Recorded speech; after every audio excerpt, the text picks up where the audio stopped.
اور doctor Khalid from Punjab university.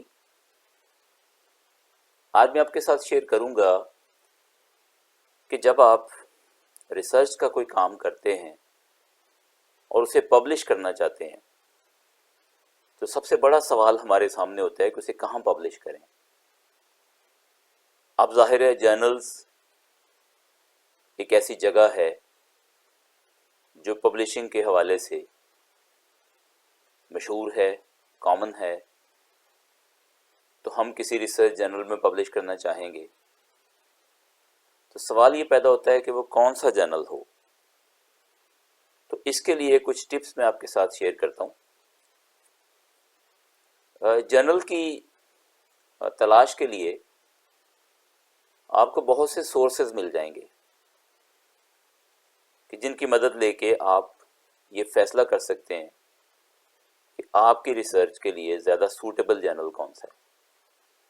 ان میں سے چند ایک کا تعارف میں آپ کے ساتھ شیئر کرتا ہوں۔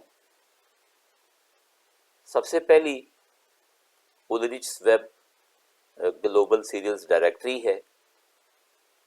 یہ دنیا کی سب سے بڑی ڈائریکٹری ہے سیریلز کی۔ گو کہ اس میں سیریلز کی دوسری اقسام یعنی میگزین اور نیوز پیپر بھی شامل ہیں، لیکن ریسرچ جرنلز کا بھی یہ سب سے بڑا سورس ہے۔ یہ الیکٹرانک فارم میں یا پورٹل کی صورت میں پرائزڈ ہے، لیکن اس کا پرنٹڈ ورژن جو کہ کچھ سال پرانا ہوگا وہ آپ کو لائبریریوں میں مل جائے گا۔ تو یہ لسٹ آپ کے لیے مددگار ثابت ہو سکتی ہے۔ اس لسٹ میں ایک جرنل کی کافی ساری معلومات ہوتی ہیں۔ یہ ایک سیمپل میں نے آپ کے ساتھ شیئر کیا ہے کہ جرنل کا ٹائٹل کیا ہے، کہاں سے شائع ہوتا ہے، فریکوینسی کیا ہے، اگر کوئی آتھر فی ہے تو وہ کتنی ہے، ایڈیٹرز کے بارے میں انفارمیشن، اور اس میں ایک ڈسکرپشن بھی پیراگراف کی صورت میں ہے، اور جرنل کون سے سبجیکٹ ایریا کا ہے، کون سی ٹائپ کا ہے۔ یہ تمام معلومات اودریچ ویب میں آپ کو مل جائیں گی۔ اس کے علاوہ اوپن ایکسیس جرنلز کی دنیا کی سب سے بڑی ڈائریکٹری، اس میں آپ دیکھ سکتے ہیں تقریباً کوئی 16,000 کے قریب جرنلز ہیں۔ یہ ڈائریکٹری بھی آپ کو کافی ساری معلومات دیتی ہے، DOAJ کے نام سے مشہور ہے، تو اسے کنسلٹ کیا جا سکتا ہے۔ نیکسٹ JCR کلیریویٹ انالیٹکس کی طرف سے اگر آپ کسی امپیکٹ فیکٹر جرنل کی تلاش میں ہیں تو اس کا واحد سورس JCR ہے۔ JCR بھی پرائز سورس ہے، لیکن لائبریریوں میں اس کی ایکسیس آپ کو مل جائے گی، یا کم از کم ایک لسٹ ایسی ضرور مل جاتی ہے فری آف کاسٹ کہ جو یہ بتا دے کہ JCR کے اندر کون سے جرنلز شامل ہیں۔ اور اگر آپ کی ایکسیس JCR تک ہو جائے تو آپ سبجیکٹ وائز جرنلز کو دیکھ سکتے ہیں، اور ہر جرنل کا امپیکٹ فیکٹر اور 5 ایئر امپیکٹ فیکٹر، اس کے علاوہ اور کئی اسٹیٹسٹکس ہیں کہ جو آپ اس جرنل کے بارے میں دیکھ سکتے ہیں۔ یہ JCR ہر سال اپڈیٹ بھی ہوتی ہے جون کے مہینے میں، تو آپ لیٹسٹ JCR کو کنسلٹ کر سکتے ہیں جرنل کی سلیکشن کے لیے۔ اس کے علاوہ اسکوپس ڈیٹا بیس کا نام آپ نے سنا ہے۔ اسکوپس بھی ایک بہت بڑا ڈیٹا بیس ہے، تقریباً کوئی 27,000 جرنل اس کے اندر شامل ہیں۔ تو اسکوپس کی جو لسٹ ہے وہ ہمیں SJR یا سائی میگو جرنل رینک کی صورت میں ملتی ہے، اور اسکوپس کا ڈیٹا بیس تو پرائسڈ ہے، لیکن SJR فری ہے۔ آپ SJR کی ویب سائٹ پہ جا کے تو سبجیکٹ وائز جرنلز کو سرچ کر سکتے ہیں اور اپنے لیے جرنل کا انتخاب کر سکتے ہیں۔ اسی طرح انجنٹا کنیکٹ کے نام سے ایک ویب سائٹ ہے، یہ بھی بہت بڑی تعداد میں جرنلز کو انڈیکس کرتی ہے۔ آپ کو سبجیکٹ وائز براؤزنگ کے ذریعے سے ایک لسٹ مل سکتی ہے کہ آپ کے ایریا کے جرنلز کون سے ہیں، جن میں سے آپ اپنے لیے پھر انتخاب کر سکتے ہیں۔